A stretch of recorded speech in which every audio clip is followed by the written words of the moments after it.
आज हम बात कर रहे हैं इतिहास की। और इतिहास को जानने से पहले इतिहास शब्द को समझना बहुत ज़रूरी है। इतिहास शब्द की ये एक्सप्रेशन आपने शायद ही सुनी होगी। इतिहास 3 शब्दों से मिलकर बना है। इति-हा-असा। इसका अर्थ होता है थस वेरीली हैपेंड, मतलब जो सच में हुआ है। और दोस्तों, जो सच में हुआ है आज हम आपको वो ही बताएंगे। आज दुनिया सिमटकर कितनी छोटी हो गई है ना। आज की इस 21वीं सदी में सब कुछ बहुत आसान हो गया है। आज लोगों को कहीं दूर भी पहुंचना हो तो वो चंद घंटों में पहुंच जाते हैं। फ़ोन के साथ लोग भी स्मार्ट बन चुके हैं। आज सुई से लेकर बड़ी से बड़ी चीज़ तक बस एक क्लिक की दूरी पर है। पर आपने कभी ये सोचा है कि आज से 1000 साल पहले सन 1000 एडी में दुनिया कैसी रही होगी, कैसे रहते और जीते होंगे वो लोग। दोस्तों, आपके इन्हीं सवालों के जवाब लेकर आए हैं आज हम। और आज हम जानेंगे कि सन 1000 में कैसी थी ये दुनिया।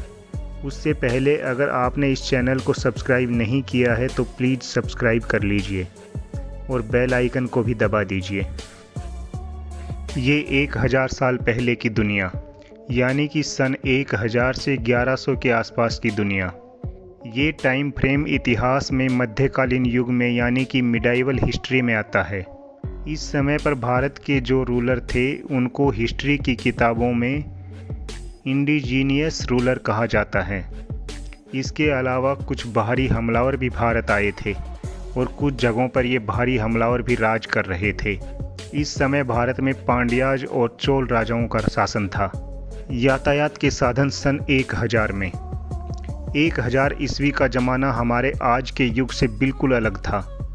उस समय दुनिया बहुत बड़ी हुआ करती थी, क्योंकि यात्रा के नाम पर सिर्फ पैदल चलना, घुड़सवारी या फिर नाव चलाना ही संभव था। इसलिए उस समय इंसान अपने आसपास के कुछ किलोमीटर को ही अपनी दुनिया समझते थे।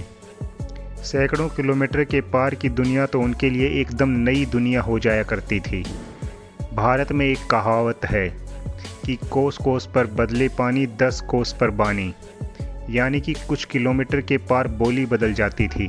कुछ दूर के लोगों का जुड़ाव कुछ दूर पार के लोगों से कम ही हुआ करता था। साल 1000 में औद्योगिक विकास। उस काल में आज के युग की तरह फैक्ट्री और मशीनरी तो मौजूद नहीं थी, पर फिर भी उत्पादन चैन में ही होता था, यानी कि वो एक ही भट्टी में एक बार में हजारों की तादाद में चीनी मिट्टी से बने बर्तन और खिलौने बना दिया करते थे। ये भट्टियाँ लकड़ियों और कोयले से जलाई जाती थी।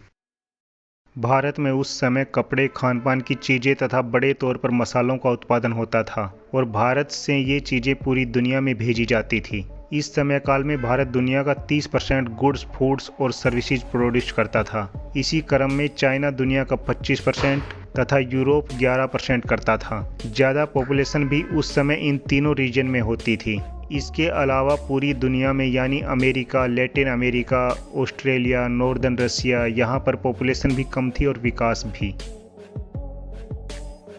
सिटी और विलेज लाइफ 1000 ईस्वी में। उस वक्त भी शहरों में दुकानें और मंडियां लगी रहती थी। दुकानें और मंडियां लगभग पास में हुआ करती थी। तब मोबाइल, टीवी, टेक्नोलॉजी की दुकानें तो नहीं हुआ करती थी, लेकिन आमतौर पर उस समय सोना, चांदी, बर्तन, कपड़े, खान पान, मसाले, इत्तर, परफ्यूम, फल, फूल और धार्मिक चीज़ों की दुकानें हुआ करती थी। उस समय मशीनरी ना होने के कारण कारीगर अपने हाथों से काम किया करते थे, जैसे कुम्हार, लोहार, सुनार, सब हाथों से काम करते थे। और ये सब के सब अपने काम में इतने माहिर थे कि उनके जैसी कलाकृतियाँ आज मशीनों से बनाना भी संभव नहीं है।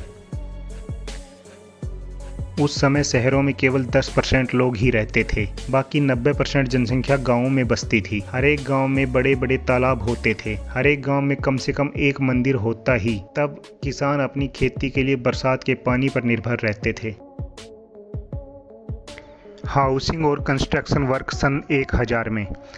साल 1000 में सारे घर और महल मिट्टी, हाथ से बनाई ईंटें, लकड़ी और चूने से बने होते थे। आज की सीमेंट से बने घरों की आयु 35 से 40 साल होती है और बनने के 5 से 10 साल के अंदर ही इनमें दरारें आ जाती हैं। लेकिन पुराने घर और महल जो चूने और मिट्टी से बनते थे, उस ज़माने में सीमेंट नाम की कोई चीज़ ही नहीं होती थी। ऐसे घरों की आयु 500 से 1000 साल तक हुआ करती थी। उस समय के पुराने महल या हवेलियाँ आज भी देखी जा सकती हैं, जो आज भी ऐसे के ऐसे खड़े हुए हैं। तब भी मुद्राएं चलती थी, लेकिन ज़्यादातर लोग किसी से एक चीज़ लेने के बदले उसको मुद्रा ना देकर कोई दूसरी चीज़ देते थे, यानी कि गेहूं के बदले चावल, गुड़ के बदले फ्रूट या फिर बर्तनों के बदले लकड़ियाँ।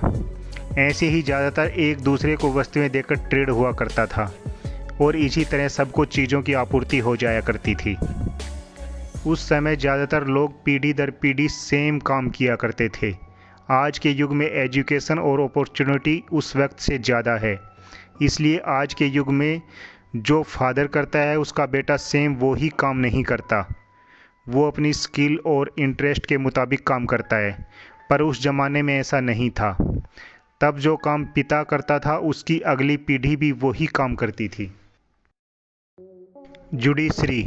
उस समय राज्य के बड़े बड़े फैसले तो राजा लिया करते थे, परंतु गांव या शहर के छोटे छोटे फैसले वहां पर मौजूद पंच यानी कि गांव के 5 बड़े और समझदार लोग लेते थे और गांव वालों की समस्याओं को भी इन पंचों के द्वारा सुलझाया जाता था। शादी। उस समय ज़्यादातर अरेंज मैरिज ही होती थी।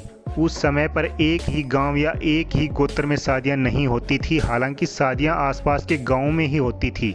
उस समय बारात बैलगाड़ियों पर जाया करती थी और बारात एक दिन के लिए नहीं बल्कि 4-4, 5-5 दिन के लिए जाती थी और बारातियों का स्वागत तथा तैयारी 5-5 दिनों के लिए ही होती थी। उस समय भी शादी में खर्च बहुत होता था आज की तरह। ये परंपरा आज भी चल रही है जो सदियों पुरानी है। शिक्षा। उस समय शिक्षा के लिए गुरुकुल होते थे। इन गुरुकुलों का नाम पूरी दुनिया में था तथा भारत में कुछ विदेशी विद्यार्थी भी शिक्षा के लिए इन गुरुकुल में आते थे। इन गुरुकुलों में एस्ट्रोनॉमी, चिकित्सा, वेदों की शिक्षा, युद्ध लड़ने और एग्रीकल्चर की शिक्षा दी जाती थी। तो दोस्तों, ये था सन 1000 वाला भारत। उम्मीद है आपको पसंद आया होगा। मैं आपसे मिलूँगा अगले वीडियो में। तब तक आप अपना ख्याल रखिए।